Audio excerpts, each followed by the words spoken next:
Trophies. What are trophies? If I get trophies, will my dad come back home? Will the nightmares stop if I replace it with that succulent ping? If trophies are so special, why do I forget about them when the next shiny trophy hits my collection? Or is it just an arbitrary number that won't matter when the culling happens circa 2037? Hi there, I'm Cal, or you can call me by my almost 20-year-old PSN name, Calazaki. I chose this name when I was 13, so you can't judge me on it. That's them rules. If I was to choose now, I would pick something way cooler like Rizazaki. Maybe someone's already took that by now. Anyway, let's get back to the point. Here are my credentials. I've got like 3 or 4 stinkers in that shiny platinum number, but now I just play and finish games I enjoy. Even if they are pushing hundreds of hours, like most games these days, experience far exceeds the total trophy number for me. I like playing lots of different kinds of games and allowing the trophies to help me explore everything the game has to offer.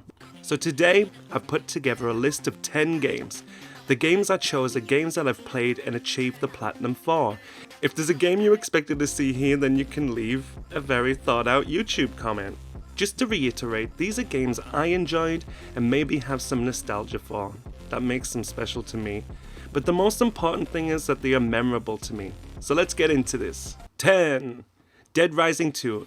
Imagine you're like this super cool motocross guy with 2000 style frosted tip spiky hair. Then imagine you can run wild in a mall and kill zombies with creative combinations. This is what it's like to be Chuck Green. And the best part of it all, you have a daughter and have to give her medication every few hours. Woo, radical. I think I like this game a lot because it has that PS3, Xbox 360 slick of grease across it. Games from this time period have this like retro look now that still works for me. According to PSN profiles, this game has a 6 out of 10 difficulty rating, not bad. Also, it weighs in at a solid 60 hours. Not the most accessible game, but I remember lots of these trophies vividly. Plus I like the style of the trophy pictures. I know they are taken from the game, but I don't think this is lazy. It helps me to look back and remember the game through these select snapshots. My favourite trophy's gotta be Chuck Green Crossdresser. It's rewarded for changing into all the pieces of clothing in the game. To do this, you have to explore each nook and cranny of the stores and even some other secret places.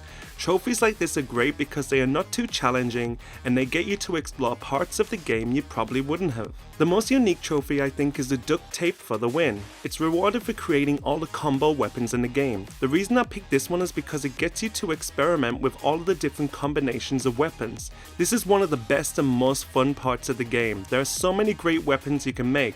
Some of my favorites are the electric wheelchair and the lightsaber that you can make by putting a flashlight and gems together.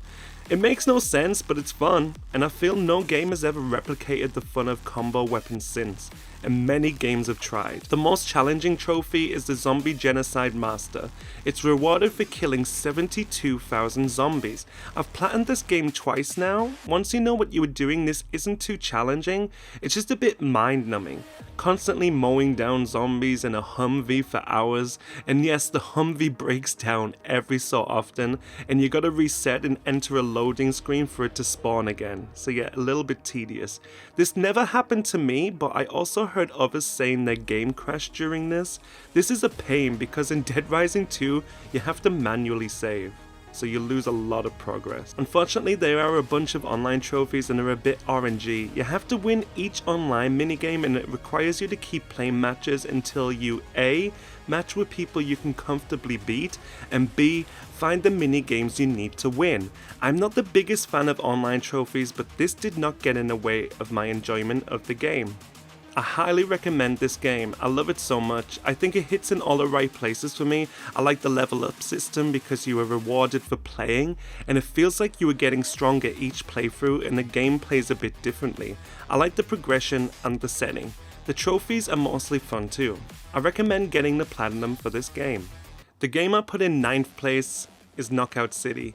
It was an online-only dodgeball game. This game was tons of fun, but just never gained enough popularity. Also notice how I said was? Yeah, the game's trophies are now unobtainable. The servers were shut down on the 6th of June 2023. The difficulty rating in this game is about a 5 out of 10 if doing it by yourself, or a 3 out of 10 if you're boosting with people. This is because there are some trophies that you need to wait for a specific map and get a kill in a particular way. The time needed for this platinum according to psnprofiles.com should take about 100 hours, but I managed it in nearly 62 hours with no boosting. But I think this is luck, and partly because I was looking out for which trophies I could unlock and planned them out. My favourite trophy from the bunch is Wreck 'em. You gotta swing on a wrecking ball in one of the maps and launch your ball from here, hoping to get a finishing kill on an unsuspecting player. I like the creativity with this one and how you have to go out of your way a little. I think the most unique trophy is for taking out the trash. It's rewarded for wrapping somebody up in a ball and literally throwing them into a trash compactor. It's unique, and actually it was a little annoying because I had to do this a number of times to get the trophy to pop. Glitches, huh? I think the most challenging trophy goes to Catch-O-Matic. This trophy requires you to catch the ball 1,000 times, which is way too high of a number. I would spend a lot of games just letting my opponent get the ball so I could keep catching them. This should have been to catch 200 or 300 balls. That would have naturally happened from gameplay, but to stretch it out and have to get an extra 700 to 800 catches after you finish most of the trophies is a little much. Unfortunately, all of the trophies in this game are online. I actually would still recommend this game, if it was playable. Sorry if you missed out on this gem of a game, I really love this one. It's kind of got a bit of a cult following now that it's ended. Game number 8, Overcooked All You Can Eat. Overcooked All You Can Eat is Overcooked 1 and 2 plus all of the DLC compiled into one package. It's a co-op cooking game that is actually tons of fun. I also had more fun with this one because the difficulty of the trophies are significantly easier than Overcooked 2 standalone.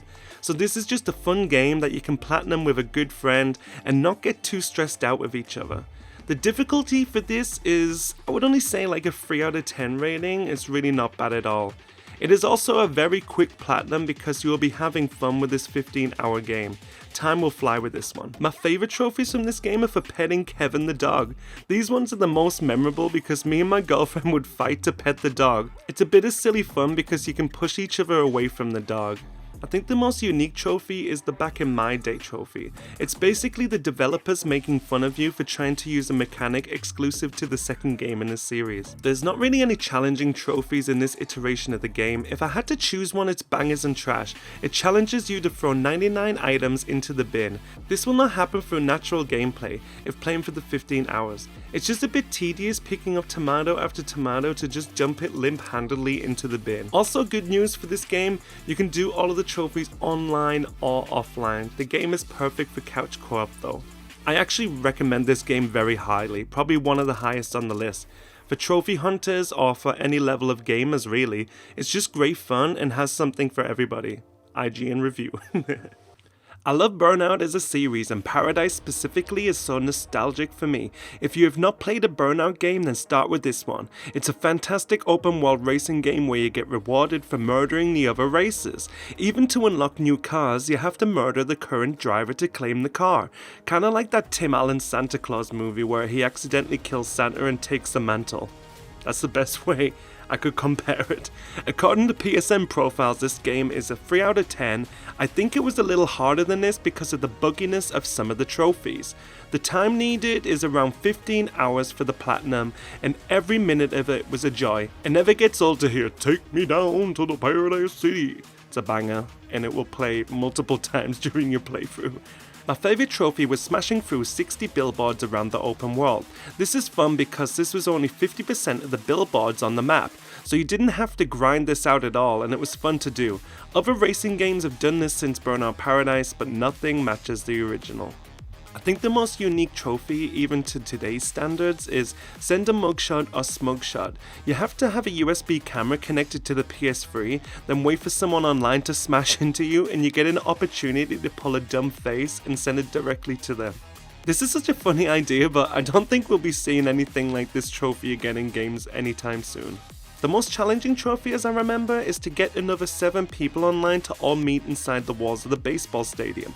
I remember I managed to do this on a number of occasions, but the trophy did not pop until maybe I did it for like the 10th time. It's kinda crazy. In this game, there are a number of online trophies in this PS3 version of the game, which means the PS3 version is unobtainable now, unfortunately, but you can still achieve this on the remaster. I highly recommend this game. Please buy the remaster of this game. You will have a blast with it. It may feel a bit dated, but Burnout games are greatly underappreciated, and I would love a new Burnout game sometime soon. Number 6, God of War 2018. I'm sorry if this is a bit controversial, but I enjoyed this game way more than Ragnarok.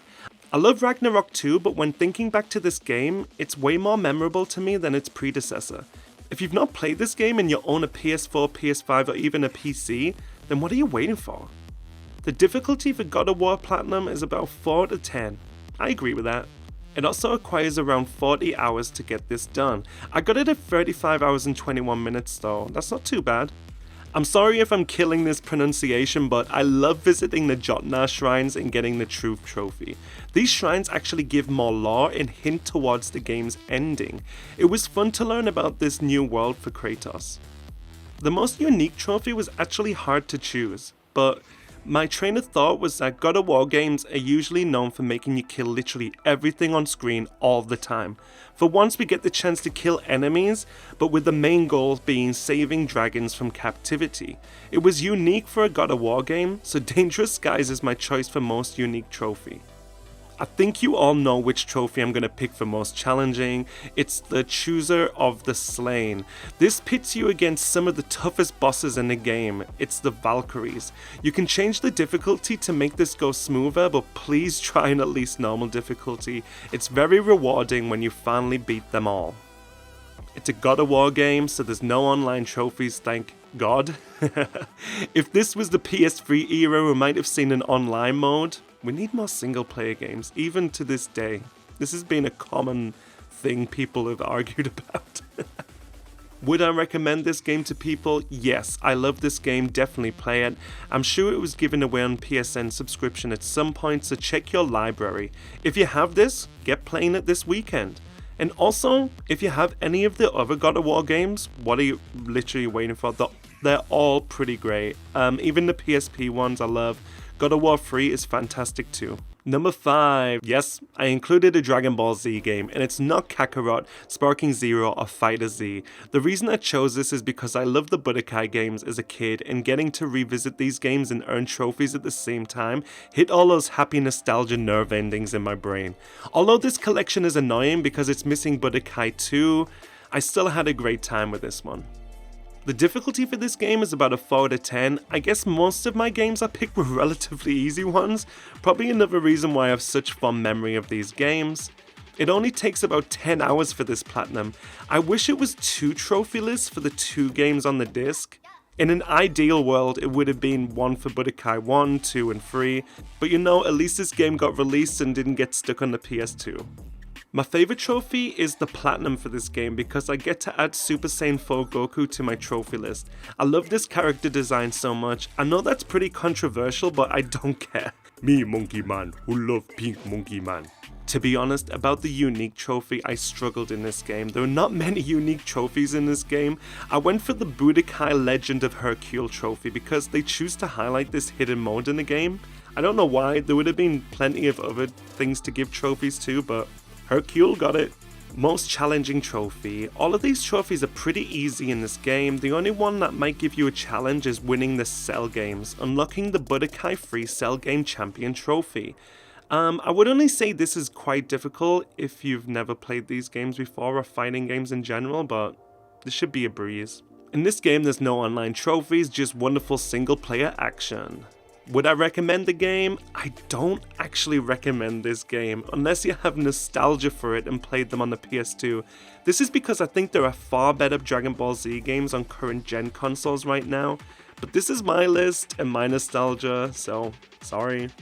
Okay, so number 4 is such an obvious one because it's in my thumbnail and I feel like everybody living who has a PS5 or a PS4 has this platinum. It's a cliche at this point, but I've went for the Marvel Spider-Man game. I think the reason why this made my list is because it's so fun to play and also adds a lot of love in the trophies.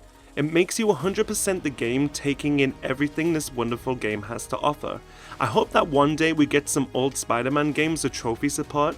I still have flashes of those games in my brain every now and again. I would love another reason to play them. This Platinum's not too bad at all. It's a 3 out of 10, but I would say it's actually lower than that because it's easier than the other 3 out of 10s I mentioned on my list today.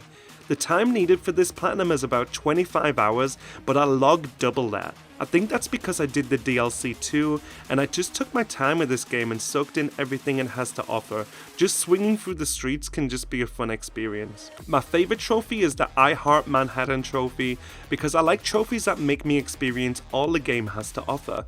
Well, to be honest, I only love this in games that are actually good games. So for the most unique trophy, I like the title With Great Power. It's not a unique title at all because it's so memed on, but I like the idea we finally get a trophy for pressing F to pay respect. There we go, I put 2 memes in that one trophy. I know this is a bit of a cop-out, but none of the trophies are overly challenging. But I did not like the vehicle takedown one. Each one plays the same with like 3 or 4 different animations, then you have to press the button just right and quick enough for the trophy tracker to check it. I remember having a few problems with this, and it was one of my least favorite mechanics in this game. There are no online trophies in this game, it's just pure single player. Do I recommend this game if you haven't played it? Hell yeah. If you love Spider-Man or games, you will love this. A lot of love was put into this by Insomniac and it shows. If you've not played this yet, you're missing out. Pick it up on a PSN sale now. Number 3, and it's got a 3 in the title, Fallout 3. When this game came out, I was pretty young and getting into trophies. I only found out about this game because I looked at a PSN friend's profile and seen the trophy images from this game. They were all colourful and unique. It drew me in instantly. I had no idea what this game was about, but I knew I wanted those trophies. I even traded in a couple of games to afford it in my local game shop. I think it was CX or one of the companies before then. I can't remember. It was like an orange colour. This game blew my mind at the time. There's so much detail and a great sense of exploration, and it makes for a wonderful experience. New Vegas is also great, by the way, but this one was my introduction to the series and will be forever one of my favorite games. This game has a difficulty rating of 5 out of 10. I would agree with that. Wow, Cal finally platinumed a game that was a bit of a challenge. Don't judge me. The time needed for this platinum is about 40 hours. Quite long, but it's well worth it and you get to explore most of the fantastic world in this time. There is a lot of content in this game, especially with the DLC too, so it won't be any problem. So my favourite trophy is Vault-Tec CEO. This trophy wants you to wander around the wastelands and find these cute little bobbleheads. They give you stat boosts, and most importantly, if you didn't blow up Megaton, then you can keep these in your little home. I thought this was the coolest thing ever when I was 14. I think the most unique trophy is the Psychotic Prankster. This is because for the time period, having the ability to do creative things like this in games was not commonplace. Bethesda really shaped a lot of future games and companies during this period, especially when Skyrim released. It's a shame they still aren't innovating to this day. So for the most challenging trophy, I went for the most tedious trophy. It's not that challenging if you plan ahead, but the Nuka-Cola Challenge trophy, because you need to save 30 Nuka-Cola Quantums during your playthrough. Guess what I did though? I drank them. I didn't know there was a finite number of these things, so it kind of became annoying having to do another playthrough and carefully save up these Nuka-Cola Quantums. For this game there's no online trophies, and for the time period that's quite surprising. All the best games don't have silly online trophies, to be fair. Do I recommend this game in all of its jankiness? Yeah. It's a great game to play and has fantastic trophy images. If you can get past that old PS3 era look that defined the generation, you're gonna do fine, kid. Okay, so now we're getting down to the final 2 games, and I don't think you would guess this one, but my number 2 is Raymanlegends. I'll be honest, I played Rayman 2 and 3 as a kid, and I was like, yeah, they're alright games. I never had a love for the series at all. Then one day I played Raymanlegends. Damn. This game is amazing. Its platforming is so tight and fun to play. It also has great levels where you go to the beat of a popular song. It has many ideas and executes them all amazingly. Like my last game, this game has a 5 out of 10 difficulty rating. It's probably because of the challenges and some of the platforming in this game. According to PSN profiles, this game will take a beefy 80 hours to platinum, but I must have been lucky. I did this platinum in 49 hours and 34 minutes, I think because I logged in every day and did the challenges. My favourite trophy is the I Just Love Them trophy. I think this speaks to how much of a collection addict I am. I come from the Pokemon and Banjo-Kazooie era, so collecting is now ingrained in my brain. If I've got some advice, don't do games, kids. I think the most unique trophy is the old school trophy. The developers put levels from the old game called Origins and gave you a trophy for experiencing them. That's a win for the developers because I never got a chance to play Origins. Hopefully one day I get the opportunity. So for the most challenging trophy, I actually went for the most time consuming. It's a truly awesome trophy. This requires you to do daily and weekly challenges to earn enough points to rank up. If you can get diamond rank in the challenges daily, then you can get this trophy very quickly, but for me, I was silver at best. If you were starting this game, I advise you to focus on logging in every day to try a look at these challenges and get some points on the board. Unfortunately, there are actually 7 online trophies in this game, but they are pretty fun to complete because they're all based around challenges. It is kind of like getting speedrun times in Astrobot and send them to people on your friends list. Not too bad at all. Do I recommend this game? Yes, I recommend this more than ever because platformers are having a resurgence of late. You will get a lot out of this game, and from the looks of its servers, they're still online, so get yourself this platinum. In the future, I really want to get a PS3 again so I can play the other game in the series, Rayman Origins. I think it's also on the Vita too. Here we are, we're at the end of the list now, and here is my number 1. Get ready to get in the comments and call me an idiot, but Call of Duty Modern Warfare 2 from 2009. Okay guys, so I know I put a Call of Duty game at number 1 spot. I promise I don't work for IGN though. This is a solid game, and at the time everyone talked about this game on the schoolyard for hours. Even years later, people think of this game so fondly. It's a shame you don't know you're in the good times when you're experiencing them. I hope I don't get hate, but I love the Spec Ops missions too, even the co-op ones. So this is one of the most difficult games on my list today, sitting at a 6 out of 10. I think that rating is fair. This game is challenging but very rewarding. So the time needed for this platinum is about 30 hours. I think that's a fair estimation, but you'll get a lot more out of this game too, so you might end up taking longer, but it will all be fun. So I kind of mentioned this before because I was talking about the Spec Ops missions, but my favorite trophy was the Star 69 trophy, because I love the Spec Ops missions in this game so much. I still remember one mission so vividly, the one where you're surrounded by juggernauts in a Brazilian favela. That is so hard to do on veteran, but so rewarding when you finally do it. I remember running in circles and juggernauts would just come from every direction. It was so crazy but so fun.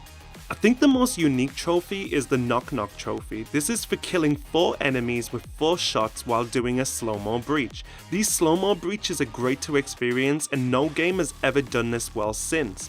When you finally line everything up perfectly and pull off this trophy, it feels good, like you're John Wick or something. It really makes you feel like John Wick. I do sound like IGN, don't I? So my favorite trophy is probably the most challenging, so I'll choose a different trophy for the most challenging one. I chose the Price of War trophy and a trophy's linked to specific missions for completing them on Veteran. Veteran was not as easy as it is now in recent installments of this game. You will die a lot, and sometimes you will get good or get lucky. And each one works just as good, so just don't break your controller while doing this one. So this game actually features pseudo online trophies. You can get some of the trophies split screen or by LAN party, but most of us will achieve these by finding online partners. But the Spec Ops for friends is so much fun. So I highly recommend this game, but I feel like everybody's played this at some point already. There was a remaster in 2020, but they did not include my favorite part, the Spec Ops, or even the fantastic multiplayer too. If you want the full experience, you're gonna have to dust off your PS3. This list was super biased, but these are the games that I hope you want to get the platinums for. I hope you enjoy my list of games, and I hope you like my idea for the video. So I want to keep making more games content, so please comment down below which games you think should be on the list. If I've not played them, I can pick them up and maybe they will make their way into a part 2 of this video series. Also, I spent a lot of time making this video, especially the scripting. There was a lot of games that did not make this list, and I would love to make a part 2, but for now, I think this is a solid list. So please subscribe if you want more videos like this, and I'll have more videos coming soon. I want to thank the people who liked and commented in my last video too. You guys have been the best, and I've just started. Have a good weekend. See you in the next video. Bye!